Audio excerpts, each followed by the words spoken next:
Hi everyone, welcome to Telugu stock channel. మనం stock మార్కెట్లో invest చేసి హై రిటర్న్ సంపాదించాలి అంటే ఖచ్చితంగా ఐటీ స్టాక్స్లో ఇన్వెస్ట్ చేయాలి. సో ఎలాంటి ఐటీ స్టాక్ సెలెక్ట్ చేసుకుంటే మంచిది అనేది నిన్నటి వీడియోలో క్లియర్గా ఎక్స్ప్లెయిన్ చేయడం జరిగింది.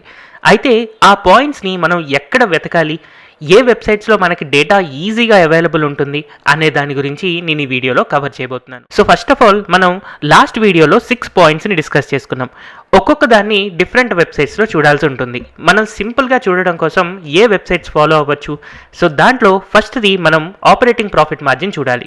సో ఆపరేటింగ్ ప్రాఫిట్ మార్జిన్ మీరు ఈజీగా చూడడం కోసం నేను సజెస్ట్ చేసే వెబ్సైట్ వచ్చేసి screener.in. సో మీరు గూగుల్లో స్క్రీనర్ అని చెప్పి సెర్చ్ చేసినా కూడా మీకు screener.in కనపడుతూ ఉంటుంది. సో screener.inని మీరు ఓపెన్ చేసి ఐటీ సెక్టార్లో ఏదో ఒక స్టాక్ని మనం చూడాలి అని అనుకుందాం. First of all industry leader stock ఒకటి ఇన్ఫోసిస్. సో ఇన్ఫోసిస్ అనే స్టాక్ని నేను సెర్చ్ చేస్తున్నాను. సో ఇన్ఫోసిస్ స్టాక్ని నేను సెర్చ్ చేసిన తర్వాత దానికి సంబంధించిన డేటా ఓపెన్ అయింది కదా. ఇక్కడ మనకి పైన ప్రాఫిట్ అండ్ లాస్ స్టేట్మెంట్ అని కనపడుతుంది. సో ఈ ప్రాఫిట్ అండ్ లాస్ మీద కనుక మనం క్లిక్ చేసాము అని అంటే కింద ఇక్కడ మనకి ఓపీఎం పర్సంటేజ్ అని కనపడుతుంది. సో ఇది మనకి operating profit margin percentage. So ఈ operating profit margin percentage year by year vary వేరీ అవుతుంది అనేది మనం ఇక్కడ అబ్జర్వ్ చేస్తూ ఉండొచ్చు. సో ఇక్కడ మనం అబ్జర్వ్ చేస్తే దీని యొక్క ఆపరేటింగ్ ప్రాఫిట్ మార్జిన్ లాస్ట్ 3 ఇయర్స్లో దాదాపుగా 26% యావరేజ్ వాల్యూ కనపడుతూ ఉంది. సో ఇది ఒక ఇండస్ట్రీ లీడర్ స్టాక్ అండ్ ఒక లార్జ్ క్యాప్ స్టాక్ కదా, కాబట్టి దీనికి బెస్ట్ ఆపరేటింగ్ ప్రాఫిట్ మార్జిన్స్ ఉన్నాయి. అండ్ వన్స్ మనం ఆపరేటింగ్ ప్రాఫిట్ మార్జిన్స్ చూసిన తర్వాత నెక్స్ట్ మనం చూసేది sales growth. So sales growth last 3 ఇయర్స్లో 14% రికార్డ్ అయింది. సో నేను నా లాస్ట్ వీడియోలో sales growth plus operating profit margin రెండు యాడ్ చేస్తే దాదాపుగా 40% ఉండాలి అని చెప్పాను కదా. సో ఇన్ఫోసిస్ యొక్క సేల్స్ గ్రోత్ మనకి 14% ఉంది and average operating profit margin మనకి 26% ఉంది. సో ఈ రెండింటిని యాడ్ చేసినప్పుడు మనకి 40%, దగ్గరగా 40% వస్తుంది కదా. సో ఇది ఇన్వెస్ట్మెంట్కి ఒక మంచి ఫండమెంటల్గా స్ట్రాంగ్ ఐటీ స్టాక్ అనేది మనకి అర్థమవుతూ ఉంది. అయితే ఇదే టైంలో నేను ఒక గ్రోయింగ్ కంపెనీని సెలెక్ట్ చేసుకోవాలి అని అనుకుంటున్నాను. ఫర్ ఎగ్జాంపుల్ నేను ఎల్టీటీఎస్ అంటే ఎల్ఎన్టీ టెక్నాలజికల్ సర్వీసెస్ని సెర్చ్ చేస్తున్నాను. సో దీని యొక్క ప్రాఫిట్ అండ్ లాస్ స్టేట్మెంట్కి వెళ్ళి ఇక్కడ నేను లాస్ట్ 3 ఇయర్స్ యావరేజ్ కనుక అబ్జర్వ్ చేస్తే దాదాపుగా 20% నాకు యావరేజ్ కనబడుతూ ఉంది. సో ఆపరేటింగ్ ప్రాఫిట్ మార్జిన్ 20% అన్నా కూడా మంచిదే, అయితే గ్రోయింగ్ ఉంటే ఇంకా మంచిది. సో మనం పాస్ట్ హిస్టరీని అబ్జర్వ్ చేసినప్పుడు 15 నుంచి 18% ఆపరేటింగ్ ప్రాఫిట్ మార్జిన్స్ ఉండే ఎల్టీటీఎస్ ఇప్పుడు గ్రో అవుతూ దాదాపుగా 20% యావరేజ్ వరకు గ్రో అయింది. సో క్లియర్గా ఒక మంచి పొజిషన్లో కనపడుతుంది. వేరే సేల్స్ గ్రోత్ కనుక మనం అబ్జర్వ్ చేస్తే లాస్ట్ 3 ఇయర్స్లో 9% మాత్రమే సేల్స్ గ్రోత్ ఉంది. సో 9 + 20 అంటే 29%గా దీని యొక్క operating profit margin plus sales growth అనేది కనపడుతూ ఉంది. సో దాదాపుగా 30% వచ్చింది కాబట్టి ఈ కంపెనీ ఇంకా బెటర్ అవ్వాలి. అయితే ఇది ఒక గ్రోయింగ్ కంపెనీ కాబట్టి దాన్ని బెటర్ చేసుకుంటూ వెళ్తుందనే మనం ఎక్స్పెక్ట్ చేయొచ్చు. బట్ సమ్హౌ మనం క్లియర్గా ఆపరేటింగ్ ప్రాఫిట్ మార్జిన్ యొక్క గ్రోత్ అనేది అబ్జర్వ్ చేస్తున్నాం కాబట్టి ఇది ఒక గ్రోయింగ్ కంపెనీ అని మనకు అర్థమవుతుంది. సో ఇలా operating profit margin and sales growth చూసి మనం కన్విన్స్ అయిన తర్వాత నెక్స్ట్ మనం చూడాల్సిన విషయం వచ్చేసి ఫ్రీ క్యాష్ ఫ్లో. సో ఈ ఫ్రీ క్యాష్ ఫ్లోని మీరు ఈజీగా చూడాలి అని అనుకుంటే యాహూ ఫినాన్స్ని యూజ్ చేయొచ్చు. సో మీరు సింపుల్గా గూగుల్లో యాహూ ఫినాన్స్ అని కనుక సెర్చ్ చేశారు అని అంటే మీకు డిఫరెంట్ లింక్స్ వస్తాయి. దాంట్లో finance.yahoo.com అని వస్తుంది. దాన్ని కనుక మీరు ఓపెన్ చేస్తే దాని ఇంటర్ఫేస్ అనేది ఇలా వస్తుంది. సో ఇక్కడ మీకు కావాల్సిన స్టాక్ని మీరు సెర్చ్ చేయొచ్చు. ఫర్ ఎగ్జాంపుల్ నేను ఇక్కడ ఎల్టీటీఎస్ అగైన్ అదే స్టాక్ని నేను సెర్చ్ చేస్తూ ఉన్నాను. So LNT technological services NSC India ఉన్నది మనకు కావాలి. సో దీన్ని నేను సెర్చ్ చేస్తున్నాను. సో ఇలా మనకి ఎల్ఎన్టీ టెక్నాలజికల్ సర్వీసెస్ ఓపెన్ అయిన తర్వాత దీని యొక్క ఫినాన్షియల్స్ మీద మనం క్లిక్ చేయాలి. అయితే ఇక్కడ మనం చూసే క్యాష్ ఫ్లోస్ ఏవైతే ఉన్నాయో అవి పర్ఫెక్ట్ క్యాష్ ఫ్లోస్ కావు. కొంతవరకు అకౌంటింగ్ ఫార్ములాస్ అనేవి డిఫరెంట్గా ఉండొచ్చు. వీళ్ళు నార్మల్గా ఆర్టిఫిషియల్ ఇంటెలిజెన్స్ ద్వారా క్యాలిక్యులేట్ చేస్తారు కాబట్టి చిన్న చిన్న మిస్టేక్స్ ఉంటూనే ఉంటాయి.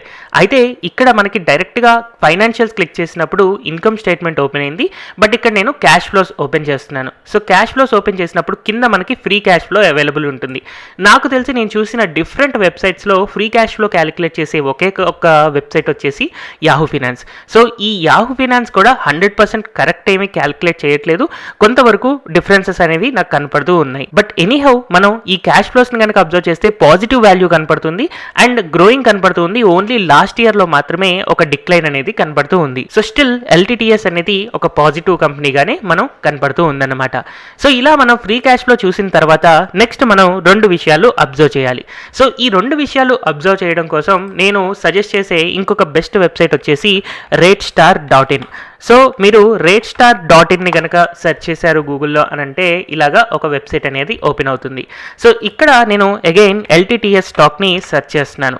సో ఎల్టీటీఎస్ని కనుక నేను ఇలా సెర్చ్ చేసినప్పుడు మీకు ఇలాగా ఒక ఇంటర్ఫేస్ అనేది ఓపెన్ అయింది కదా. సో ఇక్కడ మీరు return on equity and debt to equity ratios చూడాలి. సో సింపుల్గా మీరు ఫైనాన్షియల్ రేషియోస్ మీద కనుక క్లిక్ చేశారు అని అంటే దానికి సంబంధించిన డేటాలో మీకు ఇక్కడ టేబులర్ ఫార్మాట్లో ఆర్ఓఈ కనబడుతుంది. సో రిటర్న్ ఆన్ ఈక్విటీ కనుక మీరు అబ్జర్వ్ చేస్తే ఇయర్ బై ఇయర్ ఈ కంపెనీకి రిటర్న్ ఆన్ ఈక్విటీ తగ్గుతూ కనపడుతూ ఉంది. సో కొంతవరకు ఈ కంపెనీ దాని పాస్ట్ హిస్టరీలో బెస్ట్ రిజల్ట్స్ ఇచ్చింది, బట్ యాజ్ ఆఫ్ నౌ కొంతవరకు తగ్గుతుంది అన్నట్టుగా మనం అర్థం చేసుకోవచ్చు. And next debt to equity కోసం మీరు ఇక్కడ కింద టోటల్ డెట్ టు ఈక్విటీ చూడొచ్చు.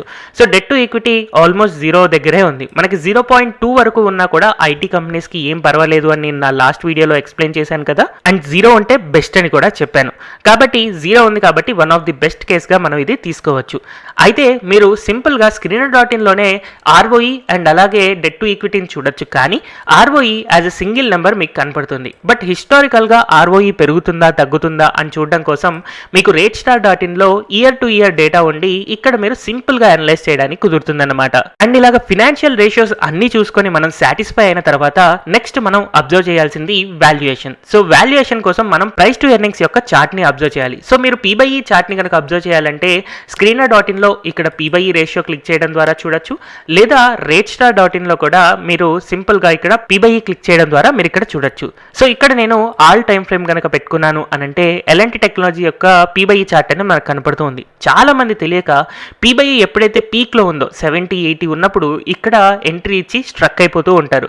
సో ఇక్కడ స్ట్రక్ అయ్యారు అంటే దాని యొక్క ఉద్దేశం ఏంటి అంటే దీని ప్రైస్ చార్ట్ చూసామనుకోండి, దాదాపుగా 6,000 రేంజ్లో ఈ స్టాక్ని బై చేసి ఉండుంటారు అండ్ ఇప్పుడు 4,000 దగ్గరే ట్రేడ్ అవుతుంది. అంటే 40% ఫాల్ వచ్చిందనమాట. అందుకనే మనం యావరేజ్ ప్రైస్ టు ఎర్నింగ్స్ దగ్గర బై చేయడానికి ట్రై చేయాలి.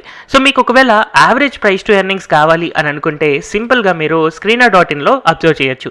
సో పీఈలో కనుక మీరు 10 years కనుక క్లిక్ చేశారు అని అంటే ఇక్కడ మీకు మీడియన్ పీఈ అనేది కనపడుతుంది 25. సో 25 కానీ 30 కానీ ఇలాంటి వాల్యూస్ దగ్గర మనం బై చేసుకుంటే మనకి బెటర్ రిజల్ట్స్ ఉంటాయి. కానీ ఎప్పుడైతే దీని యొక్క పీ/ఈ అనేది దాదాపుగా 60-70 ఉంది, యావరేజ్ నుంచి చాలా పైకి వెళ్ళింది అన్నప్పుడు ఆ స్టాక్ ఓవర్ వాల్యుయేషన్లో ఉంది అని చెప్పి మనం అర్థం చేసుకోవాలి. సో ఇలా మనం ఐటీ సెక్టార్లో స్టాక్స్ని అనాలిసిస్ చేసుకునేటప్పుడు ఈ కీ ఫ్యాక్టర్స్ని అబ్జర్వ్ చేసిన తర్వాత మంచి కంపెనీస్ అనుకున్న తర్వాత ఇన్వెస్ట్ చేస్తే హ్యాపీగా మనం లాంగ్ టర్మ్ ఇన్వెస్ట్మెంట్లో మల్టీ బ్యాగర్ రిటర్న్స్ని ఎంజాయ్ చేయగలుగుతాం. సో హోప్ఫుల్లీ ఈ వీడియో మీ అందరికీ హెల్ప్ఫుల్గా ఉంది అని అనుకుంటున్నాను. Thank you everyone for watching this video.